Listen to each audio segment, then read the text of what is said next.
Vámonos. No, but did we finish the Son of Sam? He blew Son of Sam. He blew Son of Sam in prison. She blew Son of Sam in prison, but she is because you were talking. I was talking about my life and my family.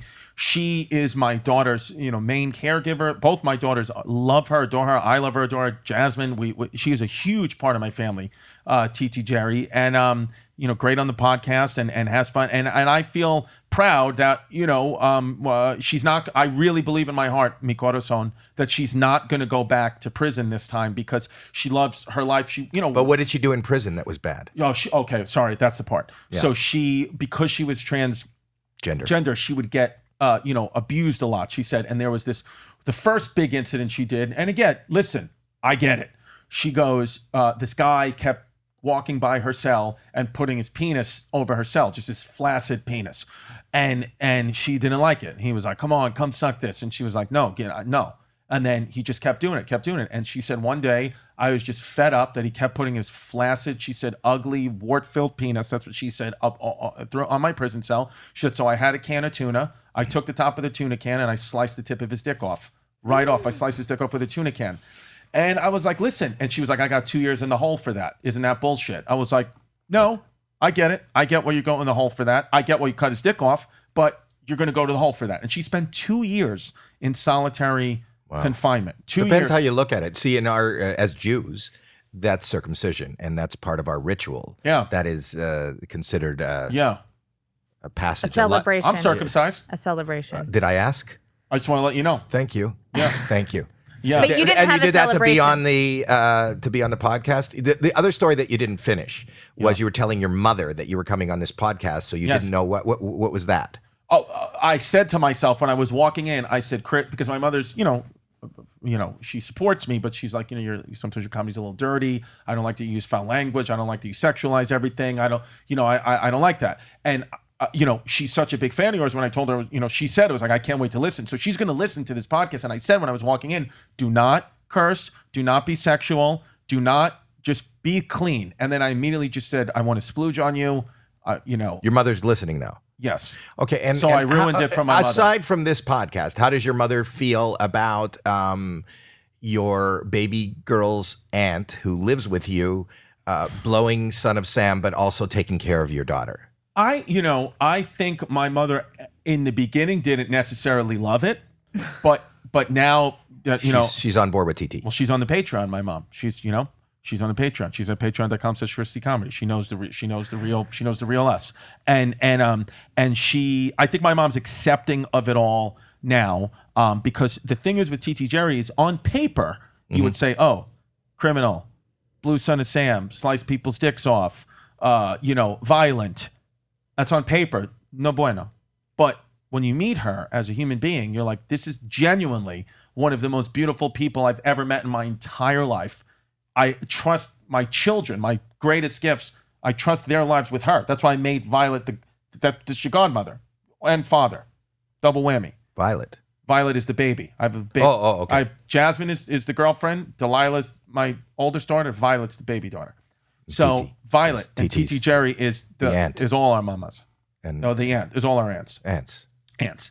So TiTi Jerry is just like a guiding force in my life. And yes, I do think it is. I have, how like Hollywood now, everyone wants to be like woke, check boxes. I want LGBTQ representation. I want diversity. I want that. I just have that naturally in my life without trying it. Like, I'm just like, you're trying to make this shit up on fucking Hulu. This is just come to my house. Come to Staten Island. Come over. You're living the insomniac, which is like beyond woke. Beyond woke. Yeah, it's an insomniac. Is the person that just never sleeps, and yet you live you checked every box. That's how woke I am. That's how woke you are. Okay, and finish. So the first offense in prison was slicing the flaccid dick. Slicing the dick off. With a tuna fish. Just tell him Charlie sent you. Exactly. Okay. Yes. So you get 2 years in the hole for that. What can you do? Come out. And she said, life in the hole is not fun, as you would imagine. But it's interesting to talk to someone who's really been in it. She was like, look, they would feed you, 6 a.m., 11 a.m., and 3 p.m. You miss one of those meals, you're not getting fed again until the next day. And sometimes they wouldn't feed you at all for 2 or 3 days in a row. Because if you did something in the hole, it's anything goes. You're in the bottom of basement you have a little bit of light. You're in the bottom. cells of the jail, and that's it. So she was like, I would have to like learn how to survive, conserve energy, do that for years, and then you don't know what time it is, you don't know what day it is, barely shave, no haircuts, all those things. And so I was like, wow. And it's interesting because me and Jasmine and I were having problems with our relationship when TiTi first came into our life. We were having problems, and she goes, TiTi Jerry was, after a few months, was like, you two. She goes, I'm observing you two. You two are acting like you're in prison and you're free. You're in this relationship. You're putting yourselves in a prison. You're getting mad at him for doing shows. You get angry at her if she questions you. You're in a prison. You're not happy. She's like, you're free. You have freedom. He was like, I was in prison. I'm telling you, get out of this prison. You've created a mental, emotional prison for yourselves. Get out of it. And we were like, holy fucking shit. We were in prison. We were literally in prison. And then Jasmine took that tuna can, sliced my dick off, and no problems. Because you can't cheat without a dick. But that is a great philosophy. I love it. She's literally your therapist. No, Jerry is when we talked, and also, I don't know if you ever had the privilege to be around a person who truly, when my mom and dad would say, there's kids starving, there's kids that don't have this, there's kids that don't have that. It's very difficult to know that, because I'm like, this isn't reality. That's all like subjective. I don't know. I never understood it. I do, yeah. Where Jerry is like, I know what it's like to not have freedom. I know what it's like to think you're going to die every day. So she literally is a person right in front of me every day that gets every ounce out of life every day. Every second is a gift for her. And so she's so happy. So at the most mundane things is like, she was cleaning the dishes one day. She was like, look at this. Look at how beautiful the water is coming out of that sink. She was like, isn't it amazing? It looks like a rainforest in here. I was like, it's a dirty kitchen. She was like, no, this is beautiful. And I was like, wow. Like everything, she turns around. Everything is positive with her. Everything. I love that. Everybody That's beautiful to have around your kids too, so that they appreciate everything. That teaches kids, because that was the hardest thing about bringing you up. Because just in this weird world that I'm lucky enough and you're lucky enough to be in, and you have some money and you have some success and people want to do things for you and talk to you. It's hard for for your kids to kind of appreciate anything, because not everyone has a TT. And my advice to people out there, your fans listen to the show, you're in a rut in your life, go out and find a transgender Puerto Rican person. From prison. The day. From prison. All you got to do is wait at the gate. They're coming out every day. Every day they're coming. And you know what? Another good advice, if you ever go to prison, because I don't know if you're going to get, you may go to jail one day. Who knows? A white collar crime. Some embezzlement. Who knows? You did something. Right. And you were going to go, maybe I go too, you forget to pay your taxes, whatever. We're going to jail one day. We're going to prison. All right. And I asked TiTi, I said, if I go to jail, what tell me your best advice. And you know what she said? And Howie, listen up. She said, my best advice to you, for real, not even kidding around, is to immediately identify as trans in prison. And I said, really? She goes, I was like, why? Because I go to the safe part of the jail. She goes, no, the transgenders, they'll beat the shit out of you. She was like, the reason why is because if you identify as trans and you don't go to the transgender part of the prison, because sometimes you don't, and you go to the male part of the prison, you are literally, nobody will mess with you because you're transgender. So if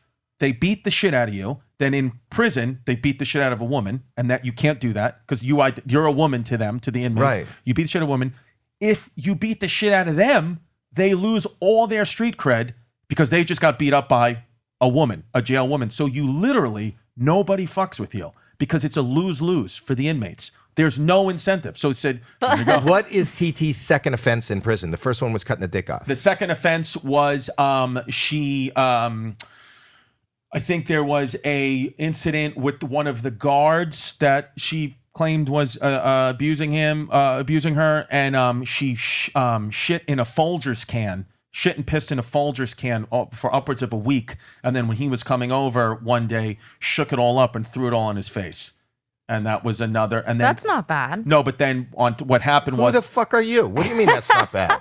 My daughter said that's not bad. It's not cutting someone's dick off. It's not the same thing. Like, you could just wash that off. It's Folgers you don't understand. In your cup. Yeah. That's what I Wow, now it's a musical. Yeah. So yeah, but what happened was with that is that obviously the guy wasn't a big coffee fight, drinker. and then Jerry got the better of this guard and beat the shit out of this guard. So that's what. But it was his shit, her shit. Exactly. Their fucking shit. Covered it. Because and I always think about that. I'm like, I mean, forget about getting beat up. The case of pink eye that guard must have had is, could you imagine? Double pink eye. Really? And I'm saying to Jeremy, who is our producer here, the title of this episode is Pink Eye and Paper Cuts.